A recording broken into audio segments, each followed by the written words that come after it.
Chapter 30. Third. Conjectures. Re-establishment of the Victoria's equilibrium. Dr. Ferguson's new calculations. Kennedy's hunt. A complete exploration of Lake Chad. Tangalia. The return. Lari. On the morrow, the 13th of May, our travelers, for the first time, reconnoitered the part of the coast on which they had landed. It was a sort of island of solid ground, in the midst of an immense marsh. Around this fragment of terra firma grew reeds as lofty as trees are in Europe, and stretching away out of sight. These impenetrable swamps gave security to the position of the balloon. It was necessary to watch only the borders of the lake. The vast stretch of water broadened away from the spot, especially toward the east, and nothing could be seen on the horizon, neither mainland nor islands. The two friends had not yet ventured to speak of their recent companion. Kennedy first imparted his conjectures to the doctor. "Perhaps Joe is not lost after all," he said. "He was a skillful lad, and had few equals as a swimmer. He would find no difficulty in swimming across the Firth of Forth at Edinburgh. We shall see him again, but how and where, I know not. Let us omit nothing on our part to give him the chance of rejoining us." "May God grant it as you say, Dick," replied the doctor, with much emotion. "We shall do everything in the world to find our lost friend again. Let us, in the first place, see where we are. But, above all things, let us rid the Victoria of this outside covering, which is of no further use. That will relieve us of £650, a weight not to be despised, and the end is worth their trouble." The doctor and Kennedy went to work at once, but they encountered great difficulty. They had to tear their strong silk away piece by piece, and then cut it in narrow strips so as to extricate it from the meshes of the network.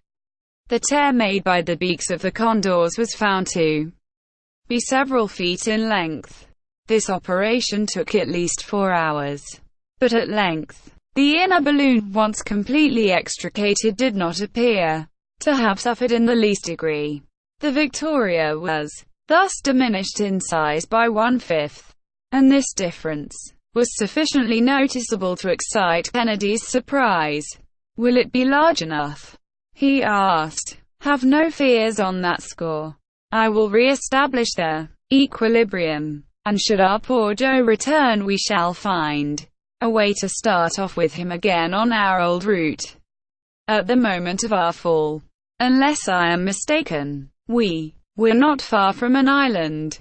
"Yes, I recollect it," said the doctor, "but that island, like all the islands on Lake Chad, is, no doubt, inhabited by a gang of pirates and murderers.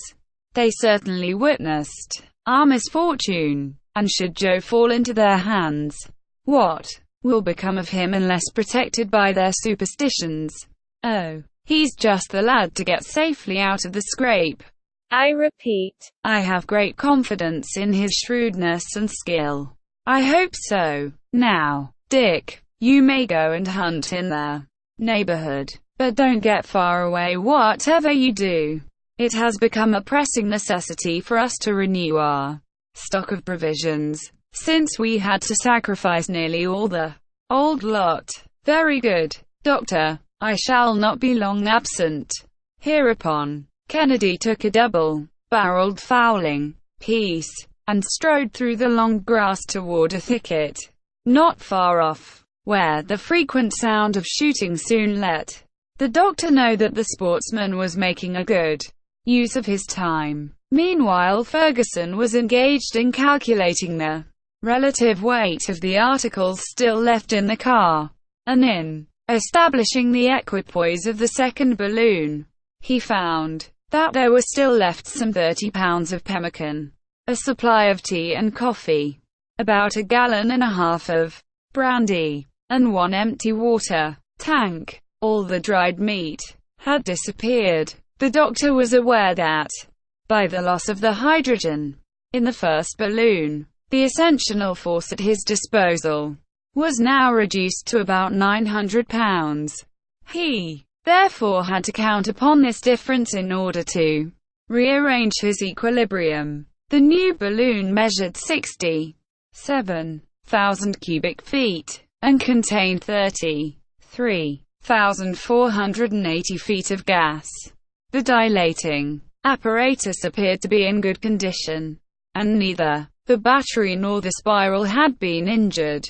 The ascensional force of the new balloon was then about 3,000 pounds, and, in adding together the weight of the apparatus, of the passengers, of the stock of water, of the car and its accessories, and putting aboard 50 gallons of water, and 100 pounds of fresh meat, the doctor got a total weight of 2,830 pounds. He could then take with him 170 pounds of ballast for unforeseen emergencies, and the balloon would be in exact balance with the surrounding atmosphere. His arrangements were completed accordingly, and he made up for Joe's weight with a surplus of ballast. He spent the whole day in these preparations, and the latter were finished when Kennedy returned. The hunter had been successful, and brought back a regular cargo of geese, wild duck, snipe, teal, and plover. He went to work at once to draw and smoke the game, each piece, suspended on a small, thin skewer, was hung over a fire of green wood. When they seemed in good order, Kennedy, who was perfectly at home in the business, packed them away in the car. On the morrow, the hunter was to complete his supplies. Evening surprised our travelers in the midst of this work. Their supper consisted of pemmican, biscuit, and tea, and fatigue, after having given him appetite, brought them sleep. Each of them strained eyes and ears into the gloom during his watch, sometimes fancying that they heard the voice of poor Joe. But, alas, the voice that they so longed to hear was far away. At the first streak of day, the doctor aroused Kennedy. "I have been long and carefully considering what should be done," said he, "to find our companion. Whatever your plan may be, Doctor, it will suit me. Speak. Above all things, it is important that Joe should hear from us in some way. Undoubtedly. Suppose the brave fellow should take it into his head that we have abandoned him. He knows us too well for that. Such a thought would never come into his mind. But he must be informed as to where we are. How can that be managed? We shall get into our car and be off again through the air. But, should the wind bear us away? Happily, it will not. See, Dick, it is carrying us back to the lake, and this circumstance, which would have been vexatious yesterday, is fortunate now. Our efforts, then, will be limited to keeping ourselves above that vast sheet of water throughout the day. Joe cannot fail to see us, and his eyes will be constantly on the lookout in that direction. Perhaps he will even manage to let us know the place of his retreat. If he be alone and at liberty, he certainly will. And if a prisoner, resumed the doctor, it not being the practice of the natives to confine their captives, he will see us, and comprehend the object of our researches. But, at last, put in Kennedy, for we must anticipate everything. Should we find no trace, if he should have left no mark to follow him by, what are we to do? We shall endeavor to regain the northern part of the lake, keeping ourselves as much in sight as possible. There we'll wait. We'll explore the banks.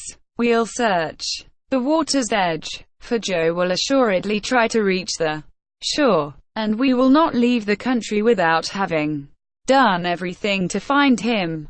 "Let us set out, then," said the hunter. The doctor hereupon took the exact bearings of their patch of solid land they were about to leave, and arrived at the conclusion that it lay on the north shore of Lake Tchad, between the village of Lari and the village of N'Djamena, both visited by Major Denham. During this time Kennedy was completing his stock of fresh meat. Although the neighboring marshes showed traces of their rhinoceros, the lamantine, or manatee, and the hippopotamus, he had no opportunity to see a single specimen of those animals. At 7 in the morning, but not without great difficulty, which to Joe would have been nothing, the balloon's anchor was detached from its hold, the gas dilated, and the new Victoria rose 200 feet into the air. It seemed to hesitate at first, and went spinning around like a top, but at last a brisk current caught it, and it advanced over the lake, and was soon borne away at a speed of 20 miles per hour. The doctor continued to keep at a height of from 200 to 500 feet. Kennedy frequently discharged his rifle, and, when passing over islands, the aeronauts approached them even imprudently, scrutinizing the thickets, the bushes, the underbrush, in fine, every spot where a mass of shade or jutting rock could have afforded a retreat to their companion. They swooped down close to the long pirogues that navigated the lake, and their wild fishermen, terrified at the sight of the balloon, would plunge into the water and regain their islands with every symptom of undisguised affright. "We can see nothing," said Kennedy, after 2 hours of search. "Let us wait a little longer, Dick, and not lose heart. We cannot be far away from the scene of our accident." By 11 o'clock the balloon had gone 90 miles. It then fell in with a new current, which, blowing almost at right angles to the other, drove them eastward about 60 miles. It next floated over a very large and populous island, which the doctor took to be Farim, on which the capital of the Bidyomas is situated. Ferguson expected at every moment to see Joe spring up out of some thicket, flying for his life, and calling for help. Were he free, they could pick him up without trouble. Were he a prisoner, they could rescue him by repeating the maneuver they had practiced to save the missionary, and he would soon be with his friends again.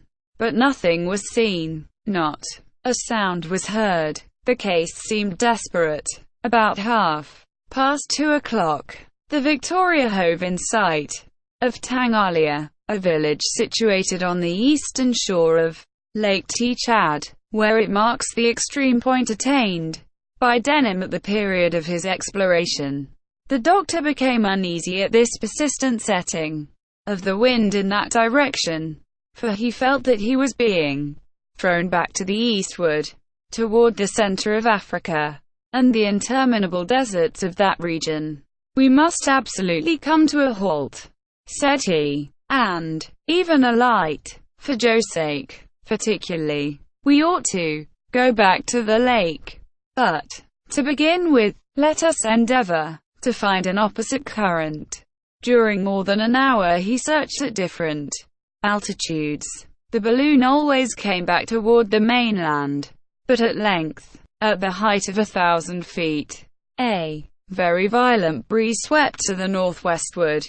It was out of the question that Joe should have been detained on one of the islands of the lake, for, in such case, he would certainly have found means to make his presence there known. Perhaps he had been dragged to the mainland. The doctor was reasoning thus to himself, when he again came in sight of the northern shore of Lake Tchad. As for supposing that Joe had been drowned, that was not to be believed for a moment. One horrible thought glanced across the minds of both Kennedy and the doctor. Caimani swarm in these waters, but neither one nor the other had the courage to distinctly communicate this impression. However, it came up to them so forcibly at last that the doctor said, without further preface, "Crocodiles are found only on the shores of the islands or of the lake, and Joe will have skill enough to avoid them. Besides, they are not very dangerous, and the Africans bathe with impunity, and quite fearless of their attacks." Kennedy made no reply. He preferred keeping quiet to discussing this terrible possibility. The doctor made out the town of Lari about 5 o'clock in the evening. The inhabitants were at work, gathering in their cotton crop in front of their huts, constructed of woven reeds, and standing in the midst of clean and neatly kept enclosures. This collection of about 50 habitations occupied a slight depression of the soil in a valley extending between two low mountains. The force of the wind carried the doctor farther onward than he wanted to go, but it changed the second time, and bore him back exactly to his starting point, on the sort of enclosed island where he had passed the preceding night. The anchor, instead of catching the branches of the tree, took hold in the masses of reeds mixed with the thick mud of the marshes, which offered considerable resistance. The doctor had much difficulty in restraining the balloon, but at length the wind died away with the setting in of nightfall, and the two friends kept watch together, in an almost desperate state of mind.